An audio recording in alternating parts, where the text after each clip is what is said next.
Türkistan Haber Ajansı haberlerine hoş geldiniz. Doğu Türkistan Sürgün Hükümeti Avrupa genelinde sürgündeki milletvekili aday seçimlerini başarıyla tamamladı. Doğu Türkistan Sürgün Hükümeti Cumhurbaşkanı Gulam Yağma, Başbakan Salih Hudayar, Parlamento Başkan Yardımcısı Yar Mehmet Baratcan ve 3 kişiden oluşan seçim heyeti, Haziran sonunda Avrupa ülkelerinde ikamet eden Doğu Türkistanlılarla toplantılar düzenleyip, müzakereler yürütüp, Doğu Türkistan'ın bağımsızlığını geri kazanmanın ciddi vazife olduğunun bir kez daha altını çizmek, Çin istihbaratı oyunlarına karşı uyanık olmak, bağımsızlık mücadelemizi zedeleyen girişimlere kalkışan kirli odaklara fırsat vermemek, anlaşmazlıkları sona erdirmek, sürgün hükümetinin 12 Kasım 2023 tarihleri arasında Washington DC'de yapılması planlanan 9. Parlamento ve Genel Kurulu'nun milletvekili seçimleri için milletvekili adaylarını seçmek amacıyla Avrupa ziyaretine başladı. Önce İsveç'e, ardından Belçika'ya, sonra Norveç, Fransa ve Hollanda'ya gitti. Doğu Türkistanlılarla buluştu. Toplantılar düzenleyip çok önemli açıklamalar yaptı. Doğu Türkistan Sürgün Hükümeti'nin kurulmasından bu yana başından geçiren zorlukları, önündeki engelleri, elde edilen başarıları, hükümetin siyasi programının yapısını, halkın kafasını karıştıran, sözde halk seçimini ortaya çıkaranların aslında hükümetten kovulan bozguncular olduğunu, onların Doğu Türkistan bağımsızlık mücadelesini engellemeyi amaçladığını, hükümete yapılan saldırılara karşı dikkatli olmak gerektiğini kanıtlarıyla anlattı. Zaten Doğu Türkistan Sürgün Hükümeti'nin Doğu Türkistan'ın bağımsızlığı için veren mücadelesinin farkında olan Doğu Türkistan halkı, bozguncuların içinde bulunduğu her türlü düşmanın oyunlarına fırsat vermeyeceklerini, sürgün hükümetin hizmetlerine destek vereceğini, Doğu Türkistan'ın bağımsızlığı için hayatının sonuna kadar mücadele vereceklerine yemin etti. Bazıları gönüllü olanlarla birlikte sürgün hükümet parlamentosu milletvekili adaylığına gösterildi. Yanlış söylentilerin halkımızın kurtuluşuna ve ülkemizin bağımsızlığını geri getirme hareketine ne kadar zarar vereceğini anlayan halk, sosyal medyada dolaşan sürgün hükümet yetkilileri ve halk üstünden yapılan alçakça iftiraları açıkça ve mantıklı bir şekilde çürüttü. Doğu Türkistan Sürgün Hükümeti yetkililerinden oluşan heyet, İsviçre'ye gitme fırsatı bulamasa bile İsviçre'deki Doğu Türkistanlıların sürgün hükümetine verdiği destek eksik olmadı. Doğu Türkistan Sürgün Hükümeti'nin İçişleri Bakanı Nurahmet Kurban, milletvekili adayları seçmek için toplantı düzenledi. Halktan bazıları kendini aday gösterdi. Sonuna kadar sürgün hükümetin yanında olacağını söylediler. Hükümet yetkililerinin Hollanda ziyareti 5 Temmuz Ürümçi katliamı yıl dönümüne denk geldi. Onlar Hollanda'daki Doğu Türkistanlılarla protesto gösterisi yaptı. Basın açıklaması düzenledi. Cumhurbaşkanı Gulam Yağma tarihi bir açıklama yaparak Doğu Türkistan'daki Türk halkının soykırıma maruz kalmasının tek sebebinin Çin'in Doğu Türkistan'ı işgal etmesi, soykırımdan kurtulmanın tek yolunun Doğu Türkistan'ın bağımsızlığını geri kazanmak olduğunu, bunun için Doğu Türkistanlıların bağımsızlık mücadelesinin istikrarla yapılmasını, sözde ve eylemde dürüst olması gerektiğinin bir kez daha altını çizdi. Protesto yürüyüşü Lahey'deki Uluslararası Ceza Mahkemesi binasının önüne geldiğinde Başbakan Salih Hudayar çok önemli bir açıklama yaparak Uluslararası Ceza Mahkemesi'nden Doğu Türkistan Sürgün Hükümeti'nin avukatlarının sunduğu Çin'in soykırım suçunun kanıtlarına dayanarak soykırım suçlarının cezalandırılmasını, uluslararası hükümet ve camiadan Uluslararası Ceza Mahkemesi'ne sunulan Doğu Türkistan davasını desteklemesini talep etti. Doğu Türkistan Sürgün Hükümeti'nin yetkililerinden oluşan heyetin Avrupa ziyareti dünya basınında yankılandı. Şimdiye kadar 16 haber kanalı haber yayınladı.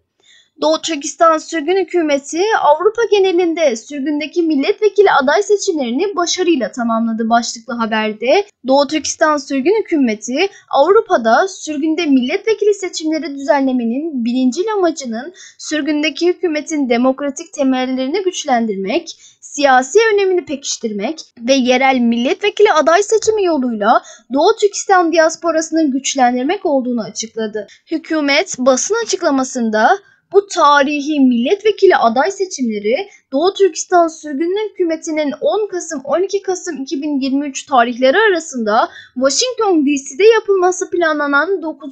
Parlamento ve Genel Kurulu'nun başlangıcı niteliğindedir denildi. Doğu Türkistan Sürgün Hükümeti, Cumhurbaşkanı Ghulam Yağma, Başbakan Salih Hudayar ve Parlamento Başkan Yardımcısı Yar Mehmet Beratcan'ın da yer aldığı resmi bir heyet 22 Haziran-6 Temmuz tarihleri arasında çeşitli Avrupa ülkelerindeki Doğu Türkistan diaspora topluluklarını ziyaret ederek Doğu Türkistan halkının yılmaz ruhunu gösteren dinamik yerel milletvekili aday seçimlerine tanıklık etti. Toplantılar ve açık tartışmalar yoluyla heyetin sürgündeki hükümetin siyasi manzarayı şekillendirmede oynadığı önemli rolü vurgulayarak parlamento seçimlerinin önemini aydınlatmak için bir platform sağladığını belirtti. Milletvekili adayları için katı koşullar uyguladı. Adayların kapsamlı özgeçmiş kontrollerine tabi tutulduğu ve Doğu Türkistan'ın bağımsızlığını geri kazanmaya kararlı olmaları gerektiğini, Çin ve yabancı istihbarat sızmasına karşı sağlam önlemler alındığını belirtildi. Bu önlemler diaspora toplumunun inceliklerini ortaya koyuyor ve önceki seçimleri etkileyen krizlerin önüne geçmeyi amaçlıyor. Keyfi atamaları ortadan kaldıran delegasyon yeni bir gerçek demokrasi çağını başlattı. Avrupa'da sürgündeki Doğu Türkistan hükümeti tarafından yapılan milletvekili aday seçimleri adalet, özgürlük ve bağımsızlık arayışında tarihi bir abideye işaret ediyor. Doğu Türkistan halkının sarsılmaz kararlılığının ve yılmaz ruhunun birer kanıtı niteliğindedirler. İsveç'te aralarında kadınların da bulunduğu 8 Doğu Türkistanlı milletvekili aday oldu. Norveç, dinamik bir genç mezunlar grubu da dahil olmak üzere 4 milletvekili adayı seçildiğinden temsilde dikkate değer bir genişleme gördü. Belçika'daki başarılı milletvekili adayları seçimi, Belçika'daki Doğu Türkistan diaspora topluluğuyla sürgündeki Doğu Türkistan hükümeti arasındaki ilişkide bir dönüm noktası sergileyen 4 temsilcinin seçilmesiyle sonuçlandı. Soru-cevap oturumlarının ardından Fransa'da 5 milletvekili adayı seçildi ve bu Doğu Türkistan toplumunun gücünü ve birliğini gösterdi. İsviçre'de 6 milletvekili adayı seçildi. İsviçre'de 6 milletvekili adayının seçilmesi, sürgündeki hükümetin Doğu Türkistan halkının sesini uluslararası arenada yükseltme çabalarını daha da güçlendiriyor. Hollanda'da 6 milletvekili adayı seçildi. Bu başarının ülkedeki Doğu Türkistan halkının coşkusunu ve bağlılığını ve sürgündeki Doğu Türkistan hükümetinin misyonuna sarsılmaz desteği gösterdiğini belirtti. Doğu Türkistan sürgün hükümeti yetkililerinin Hollanda ziyareti, Ürümçi katliamının 14. yıl dönümüne denk geldi. Doğu Türkistan sürgün hükümeti yetkilileri Hollanda'daki Doğu Türkistan diaspora topluluğuyla işgalci Çin'e karşı yapılan protestolara katıldı denildi. Doğu Türkistan'ı ve onun bağımsızlık arayışını temsil eden Doğu Türkistan Sürgün Hükümeti, Kuzey Amerika genelinde milletvekili aday seçimlerini başarıyla tamamladı. Bu tarihi girişim sürgündeki yönetim içinde güçlendirilmiş bir demokrasiye işaret ediyor. Siyasi önemini artırıyor ve Doğu Türkistanlı milletvekili adaylarına yerel seçimler yoluyla kendi siyasi geleceklerini seçme etkisi veriyor.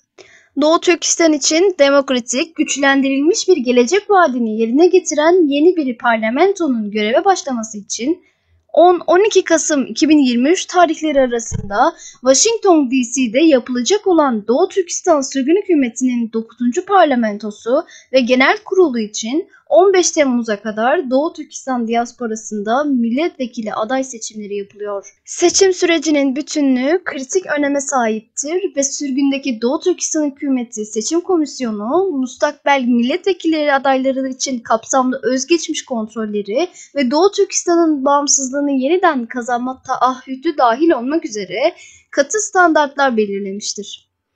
Çin ve yabancı istihbaratının sızmasını önlemek için güçlü önlemler alınmıştır. Doğu Türkistan Sürgün Hükümeti Seçim Komisyonu keyfi atamaları kaldırarak milletvekillerini seçme yetkisini kesin olarak halka vermiştir.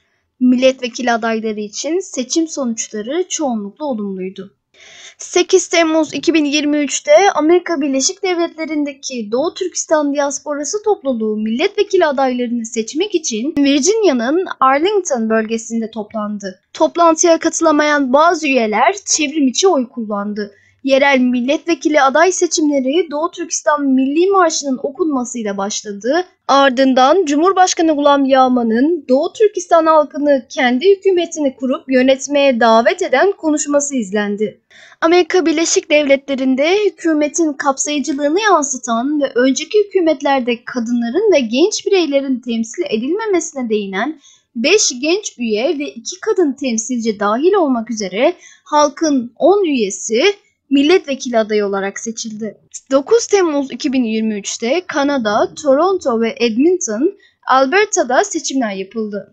Doğu Türkistan Sürgün Hükümeti Seçim Komisyonu gündemine uyularak milletvekili adayları için aranan şartlar okundu, seçim prosedürü anlatıldı, halk aday gösterdi ve seçimler yapıldı. Toronto'da 5 milletvekili adayı, Edmonton, Alberta'da 6 milletvekili adayı seçildi.